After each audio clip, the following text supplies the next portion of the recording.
Well, welcome back to the channel, everybody. Got kind of a twofer today. Got a mail call, and then we're going to be building a shop-made tool. Let's get into the mail call first. Recently, I was over on Scott and Tara's Home Shop channel. I've been a subscriber to that channel for several years, and Scott has been working diligently for a number of years trying to get to 1,000 subscribers. And I don't know what it is sometimes about YouTube algorithms and stuff like that, because Scott and Tara have they got good content. And if you don't know Scott and Tara, it's a father and daughter team. Scott is the consummate definition of jack of all trades, and he's good at what he does, and he's imparting his knowledge onto his daughter Tara. And I mean, they do everything from soup to nuts on that channel: metalworking, mechanics, woodworking. I mean, it's really eclectic, something different all the time in all his videos. Good stuff.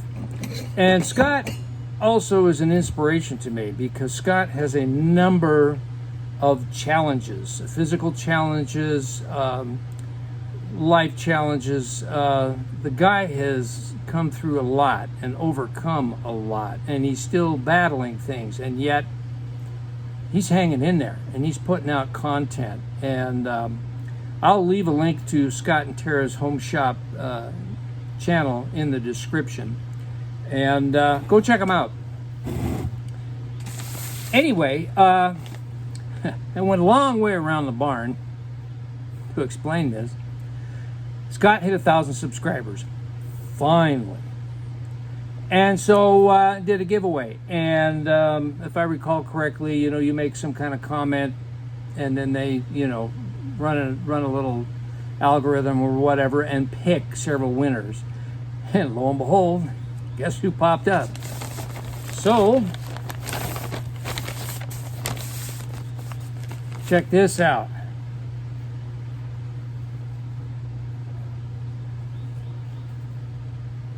I don't know if it's backwards or not. Scott and Tara's Home Shop.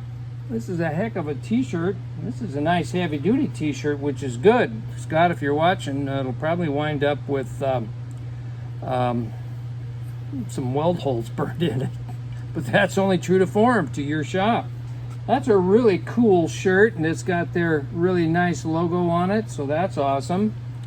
And let's see what else we got hiding in here. I think I know. Oh,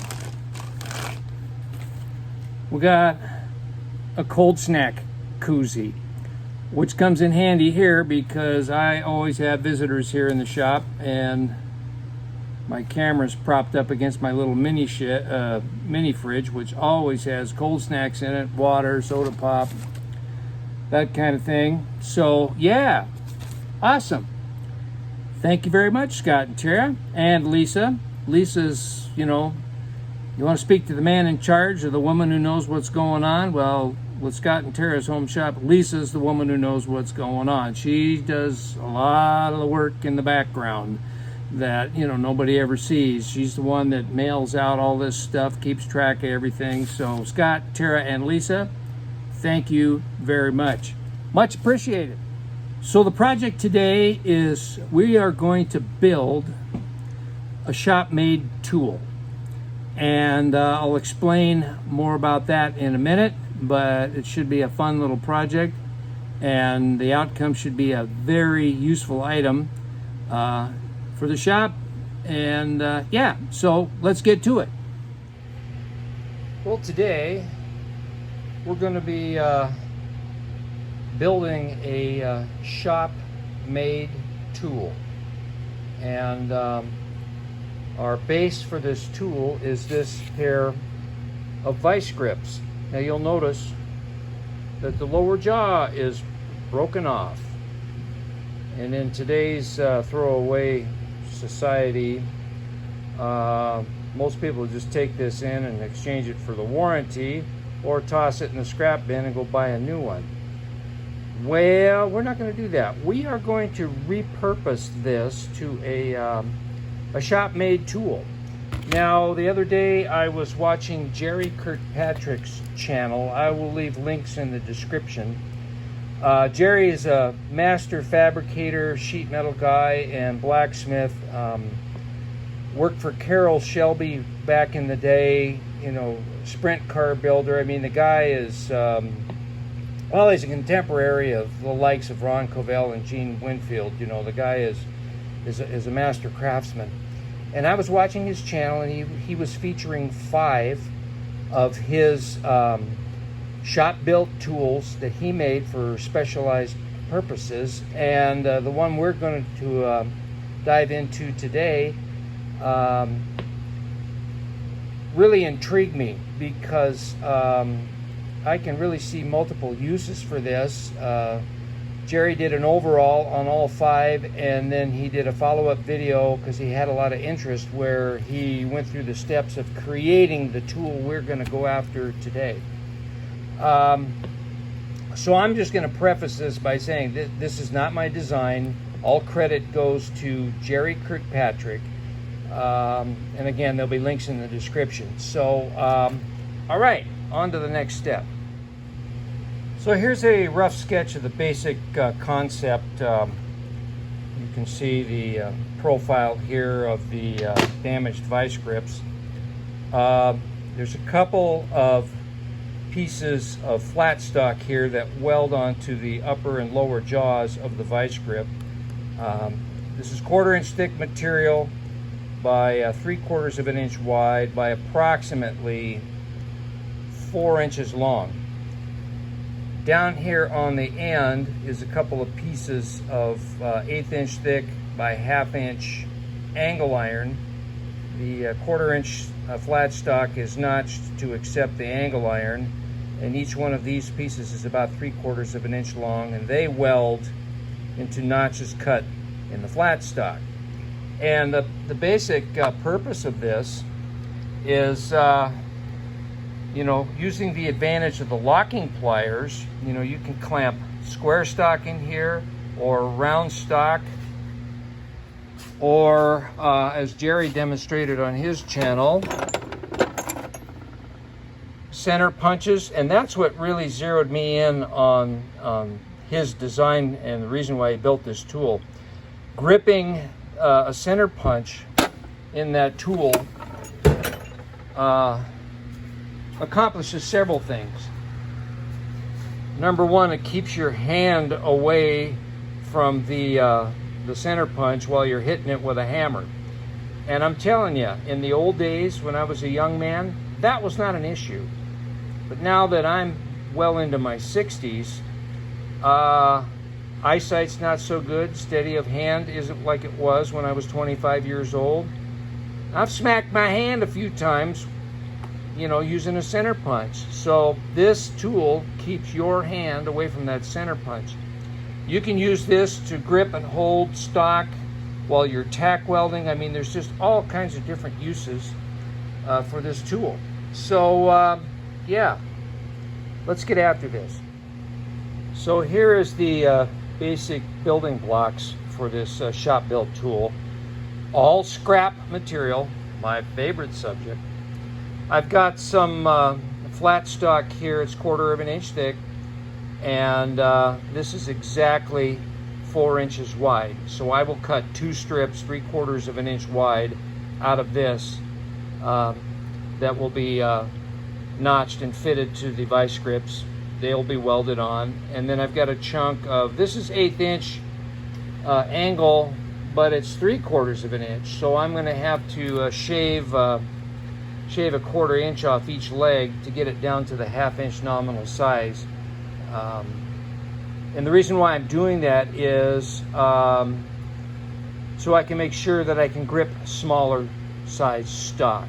If I left it at 3/4 inch, you know, I'm not going to be able to grip smaller sized round bar, or I wouldn't be able to grip my center punch. This would be too wide. So I'm going to cut that down to the legs down to 1/2 inch, and which is easy to do. Okay, so, and you can do this all with basic shop tools, a grinder and you know, and welder, weld it together. So let's get started laying all this out.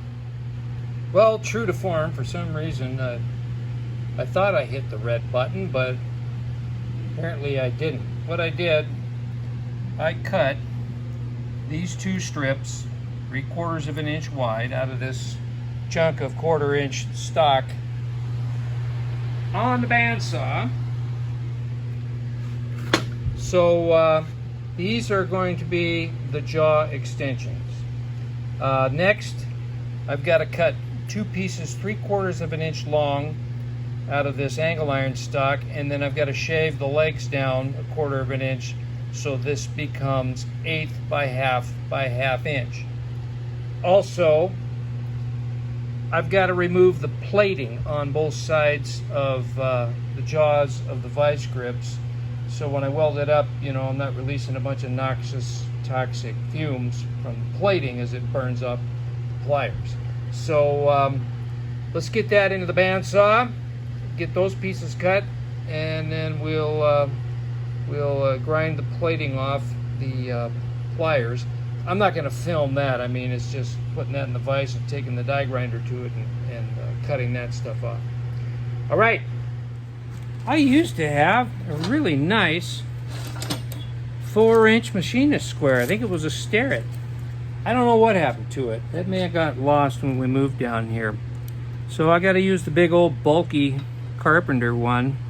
But I'm going to mark this 3/4 of an inch. Cut it off in the bandsaw. Going to do that twice, and then we'll cut these legs down.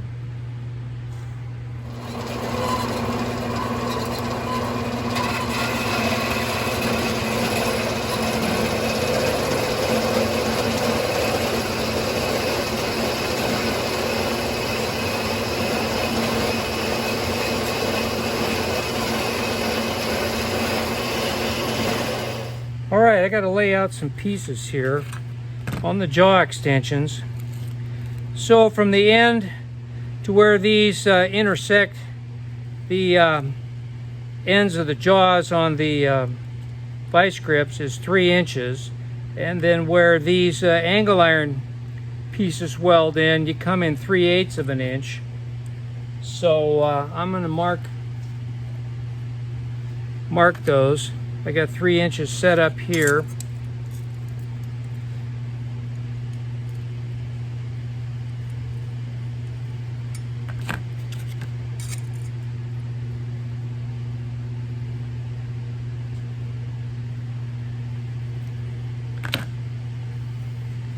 Now I'm going to come in and set them up for 3/8.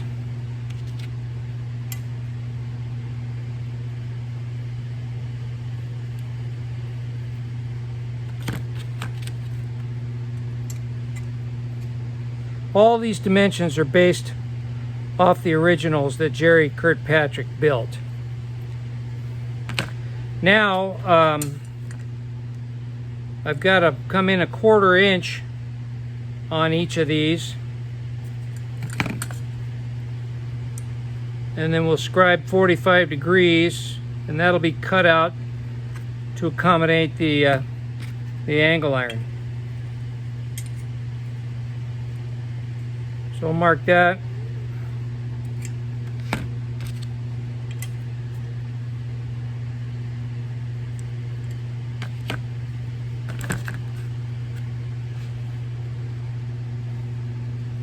And then I'm just going to line these up. Jerry had a pretty cool setup for the way he did this. You choose to watch his videos, you can see how he did it.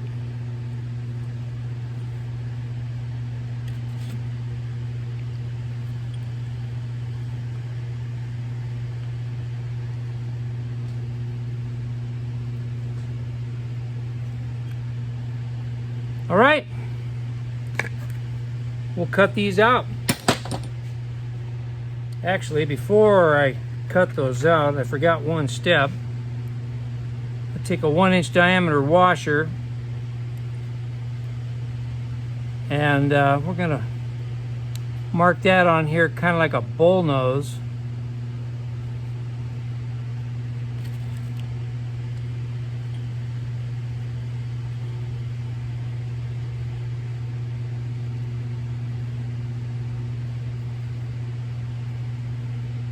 There.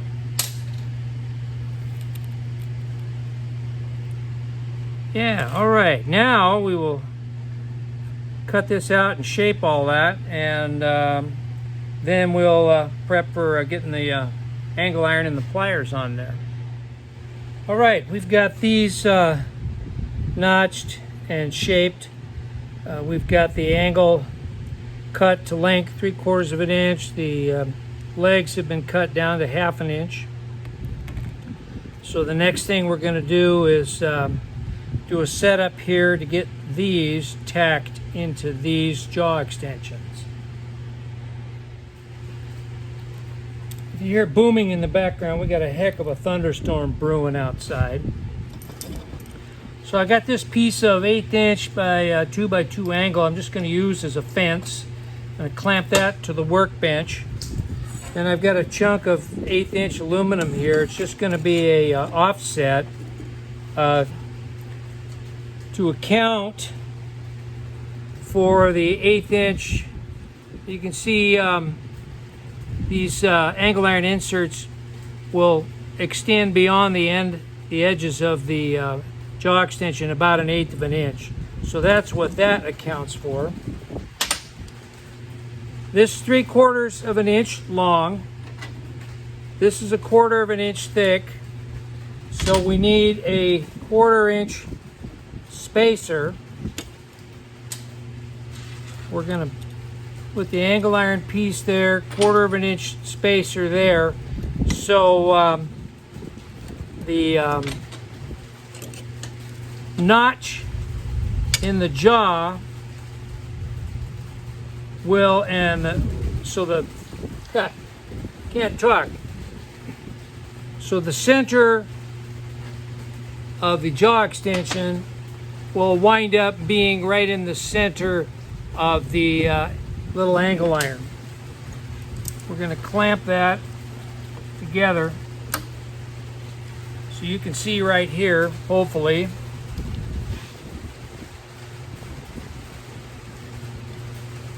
This angle iron piece right here is right smack dab in the center of the jaw extension. So what I'm going to do is I'm going to tack that and then unclamp this, put the other one in there, tack it, and then we'll get it out of the clamping setup, and then we can weld these up. But I'm probably going to wait on welding them up to make sure all the alignment and stuff is good once I get it tack welded onto this. And I still got to grind the plating off of there. I think I'm going to do that right now. Okay, moving on.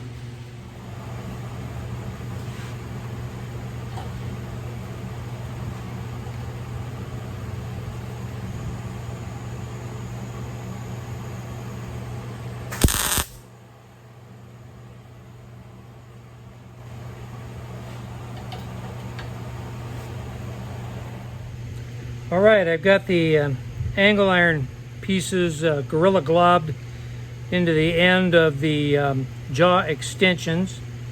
This is a piece of 3/8 flat stock that I had wedged in there and clamped, along with a piece of 3/8 round bar inside the angle iron pieces on the end here, just to keep everything aligned. Now I've got a piece of 3/8 round bar clamped in the jaws of the vice grips, and what I'm going to do now is outline the profile of these jaws onto the jaw extensions. Then I'll draw that line to outline that profile, and remember that's on the 3-inch line we scribed earlier. So I'm going to mark that.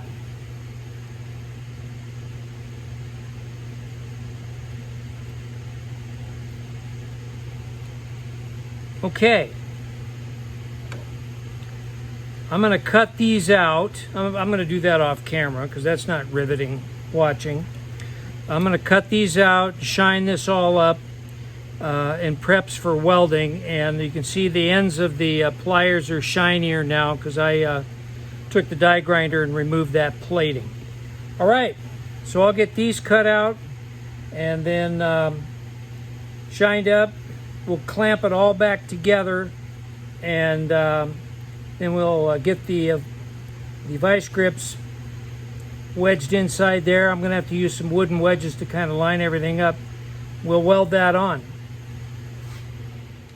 Okay, I've got this all notched and clamped back together. I added a couple of 1/16 inch thick sheet metal shims under the jaw extensions because this lip on the vice grips, the lip of the jaws, held the jaws up too high, so I shimmed this up accordingly, and then I had to level it with this wooden shim.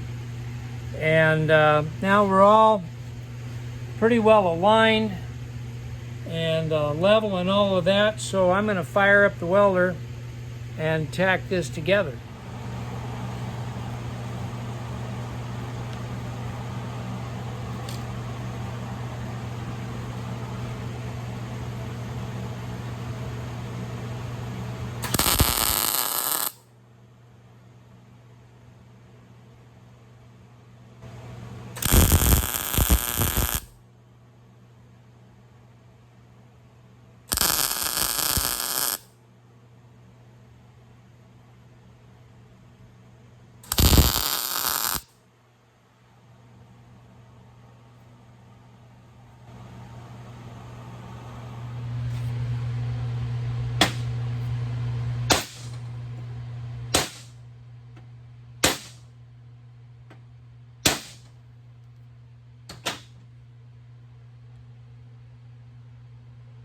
No more smashed fingers. Overall, I'm happy with this. Some Gorilla Glob welds on the end, but the alignment is pretty good. There's just a little bit of a tweak there.